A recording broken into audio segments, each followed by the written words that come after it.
Package મુજબ લારી ધારકોને ₹7,500, નાની કેબિન ધારકોને ₹25,000, મોટી કેબિન ધારકોને ₹50,000 અને છેલ્લા ત્રિમાસિકનું GST રિટર્ન ભરનાર પાકી દુકાનદારોને ₹1 લાખ સુધીની રોકડ સહાય આપવામાં આવશે. ઉપરાંત ₹20 લાખથી 30 લાખ સુધીની ટર્મ લોન પણ 3 વર્ષ માટે 7% વ્યાજ સહાયની પણ જોગવાઈ કરવામાં આવી છે. રોકડ સહાય માટે 30 સપ્ટેમ્બર 2026 સુધી અરજી કરી શકાશે, જ્યારે વ્યાજ સહાય માટે ઠરાવ બાદ 6 મહિનાની અંદર અરજી કરવાની રહેશે.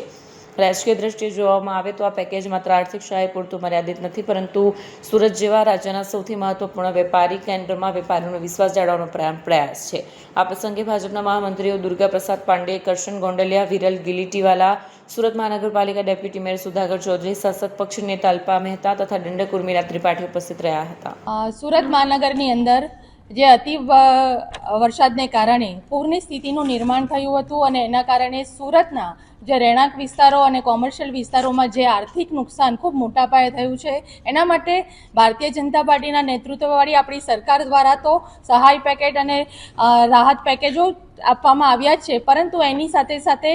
આ પેકેજોને માટે જે જરૂરી પુરાવાઓ માટેની જે કંઈ પણ માહિતી ઉપલબ્ધ કરવા માટે સુરત મહાનગરના કમલમ કાર્યાલય ખાતેથી સુરત શહેરના આદરણીય અધ્યક્ષ શ્રી પરેશભાઈ પટેલ, મહામંત્રી શ્રી કરશનભાઈ, મહામંત્રી શ્રી દુર્ગાપ્રસાદજી, મહામંત્રી શ્રી વિરલભાઈ અને એમની ટીમ દ્વારા આ એક સહાયના સારથી તરીકે એક ઓફિસમાં કમલમ કાર્યાલય ઉપર એક આ કેમ્પેનિંગ ચાલુ કર્યું છે કે જે પણ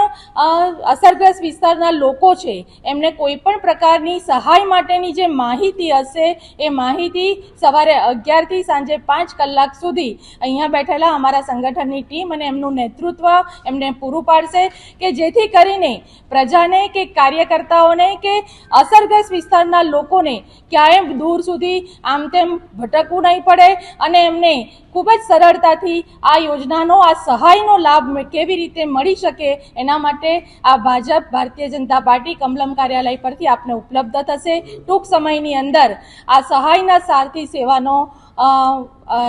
સેવાની શરૂઆત પણ આપણા કાર્યાલય પરથી શરૂ કરવામાં આવશે. ધન્યવાદ.